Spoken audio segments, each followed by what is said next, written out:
Na 2 minuty paní McClarkin. Thank you, Chair.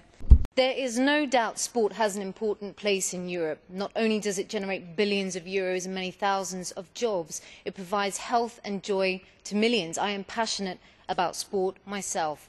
Under the Lisbon Treaty, the new supporting competence in sport should have provided the Parliament the opportunity to explore ways the EU could help grassroots sport through volunteering initiatives, community sports development, etc. But sadly, this report is a missed opportunity.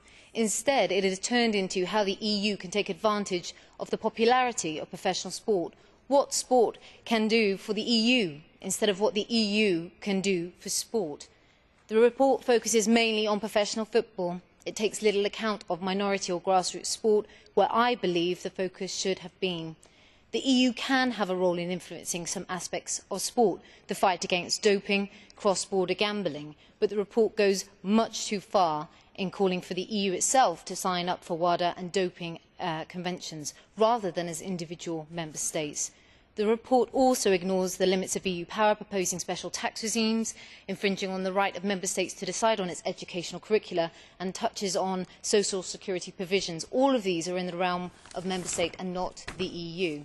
But most damaging is the attempt to make national sports teams wear the EU flag on their shirts and to fly the EU flag at all sporting events. At first compulsory and now voluntary, the proposal of having the EU flag on national teams is still outrageous and unnecessary. Sport has a very special place in the United Kingdom, and our national sports teams form a key part of our identities and our heritage. The EU is trying to impose an artificial European identity on us by forcing our athletes to wear its emblem. Does it add value to sport? No, it does not. It is simply trying to add value to the EU itself. It is for these reasons, amongst others, that I am unable to vote for this report tomorrow. Děkuji za příspěvek. Vidím vzadu zelenou kartu. Prosím, přijmete, paní McClarkin, otázku? OK, máte slovo. I would suggest, as a supporter and sponsor of Cambridge University's Ladies Rugby Club, I would now possibly guess 15 to 20 years whether they should wear logo on the front of their shirt or the back.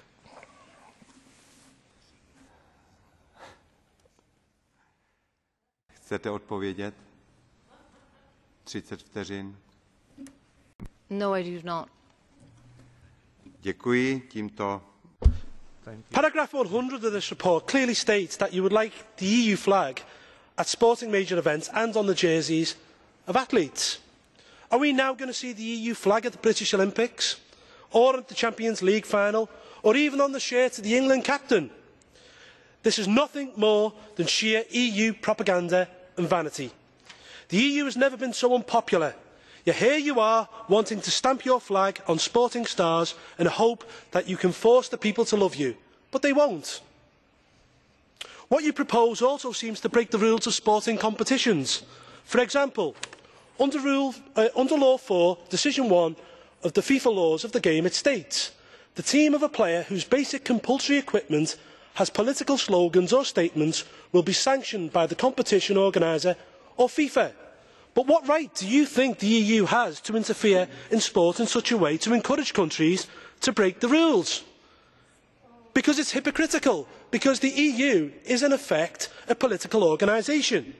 You even say in paragraph 20 of the report that political propaganda should be banned, which is hypocritical. Athletes proudly wear the flag of their own national countries. They should not wear the flag of the European Union. Thank you. Vidím zelenou kartu. Prosím pana Nuttalla, přijmete otázku?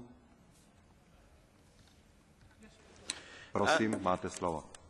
Mr Nuttall, I agree with you, but I don't think you go far enough. Surely this is a disgrace.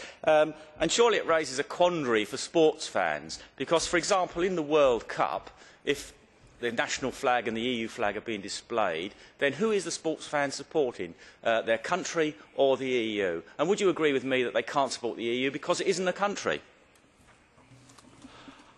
I would like to agree with my colleague. The EU isn't a country. The EU is a false state, and what you're trying to create is something very dangerous.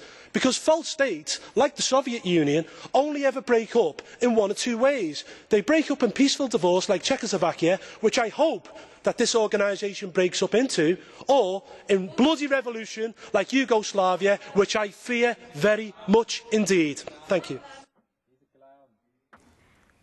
Omlouvám se,